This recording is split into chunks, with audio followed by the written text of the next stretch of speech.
estivemos na Câmara Municipal de Sorocaba e conversamos com o vereador Isídio de Brito Correia, presidente da Comissão da Verdade Municipal, que vem realizando oitivas para apurar os abusos cometidos contra sorocabanos durante a ditadura militar, época maléfica da nossa história. Veja.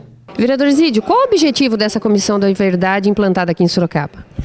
É exatamente levantar todas as perseguições, todos os fatos que marcaram, né, o regime militar na nossa cidade, que é de 1964 a 1985. Existe já a Comissão da Verdade Nacional, instituída em 2010. O objetivo é levantar toda a verdade sobre a cidade de Sorocaba, quem foi perseguido, quem foi morto, como é que foi o papel naquele momento dos movimentos sociais e que acabaram sendo perseguidos.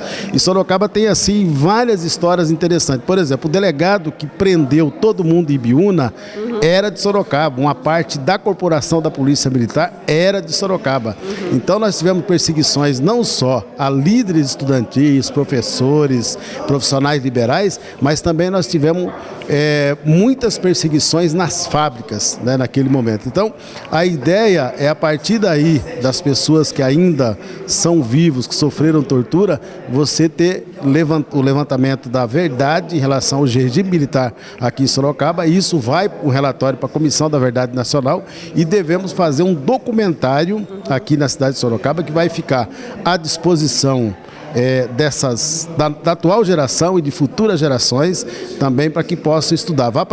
Também tem que ir para a universidade, para as bibliotecas, porque Sorocaba teve um papel fundamental na luta pela derrubada do regime militar, mas teve muita gente que perseguiu aqui os movimentos naquele momento de 64 a 85.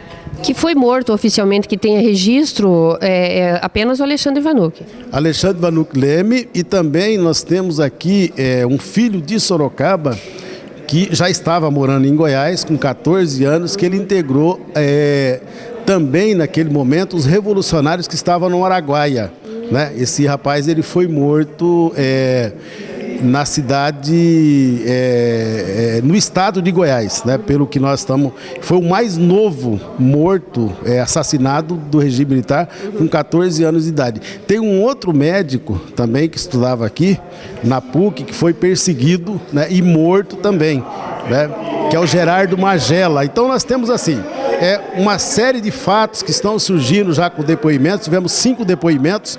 Foi o professor Aldo Vanucchi, que foi preso e perseguido, o Oswaldo Nofres, que foi preso e perseguido, inclusive em Ibiúna, e também o Chico Gomes, que além de ter sido perseguido, ele foi exilado, ficou muito tempo em Cuba durante o regime militar.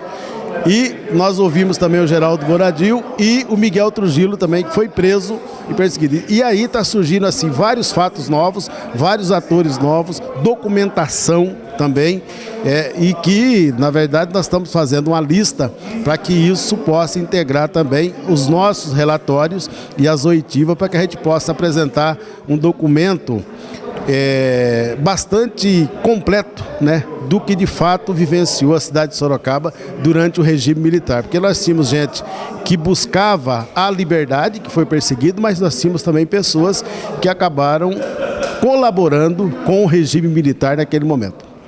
Tem alguns nomes ainda na política hoje? Tem. Hoje, por exemplo, foram citados, né? Apesar de as pessoas sendo citadas, ela tem o direito de responder aqui mesmo na Comissão da Verdade. Mas foi citado, por exemplo, a maçonaria, foi citado no último depoimento o atual prefeito Antônio Carlos Panuzzi, foi citado o atual vereador Crespo, né? Foram citados, né, que defendiam o regime militar. A partir daí a gente vamos comunicar essas pessoas, vamos passar as fitas, né, das citações, e eles têm todo o direito de se defender. Assim como tem simpatizantes do regime vivos até hoje, nós temos também as pessoas que lutaram pela democracia, que estão vivos e que têm levantado esses nomes. É lógico que esses nomes, ao serem levantados de que colaborava ou que ajudava ou que tinha simpatia pelo regime militar, a Comissão da Verdade também está à disposição para que essas pessoas possam colocar suas versões.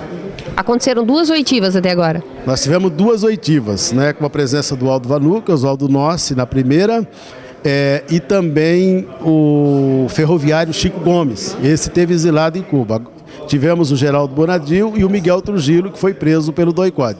Agora, nós devemos ter próximas oitivas, é questão de flexibilizar um pouco a agenda, dada a dificuldade não só da agenda aqui na casa, mas também a dificuldade das pessoas em prestarem seus depoimentos.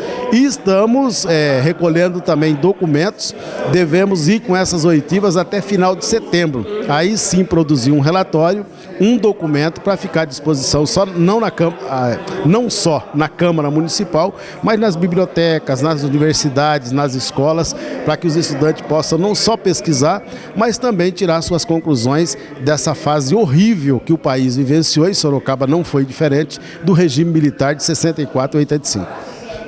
Esses depoentes, eles estão sendo convidados, eles estão se oferecendo espontaneamente, como é que é? Nós estamos convidando, porque existe uma comissão, né, formada pela sociedade organizada, e essa tem uma comissão de vereadores, né, que é a vereadora Neuza, Anselmo, que é o relator, e o Saulo do Artes, e eu que sou o presidente, essa comissão de vereadores. Mas essa comissão só foi possível porque a sociedade organizada pediu a criação da Comissão da Verdade de Sorocaba, que tem a coordenação do Daniel Lopes, com várias entidades. Então, a partir do levantamento que eles fizeram e as sugestões, nós vamos ouvindo as pessoas. E nessas oitivas aparecem nomes novos, aparecem fatos novos, aparecem entidades que são citadas, aparecem documentos novos.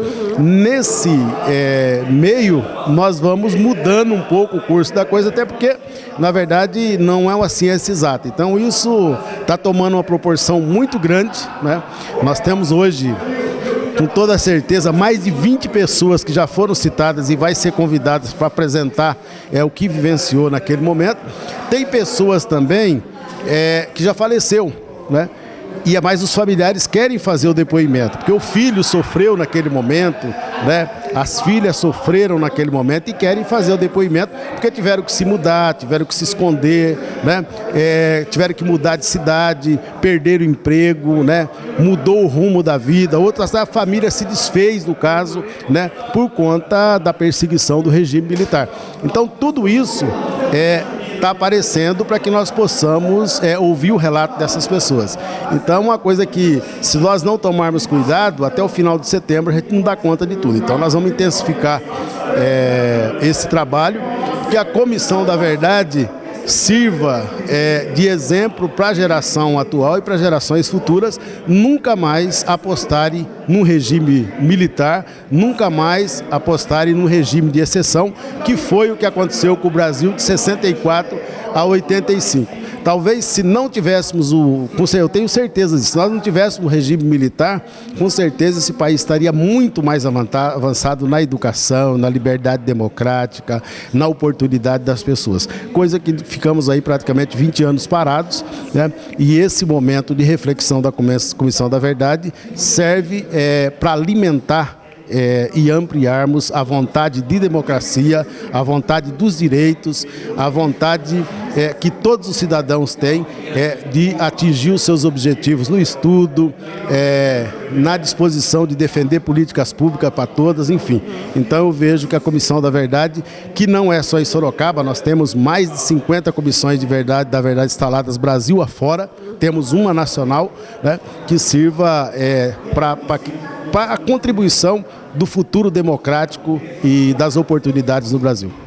Ok, vereador Isidio, muito obrigada aí pela entrevista e parabéns por estar conduzindo aí essa Comissão da Verdade com total responsabilidade. Quero agradecer o Perfil Comerciário, né, o programa que vocês têm, com bastante audiência na nossa cidade, mostrando de fato várias ações na cidade, vários temas, né?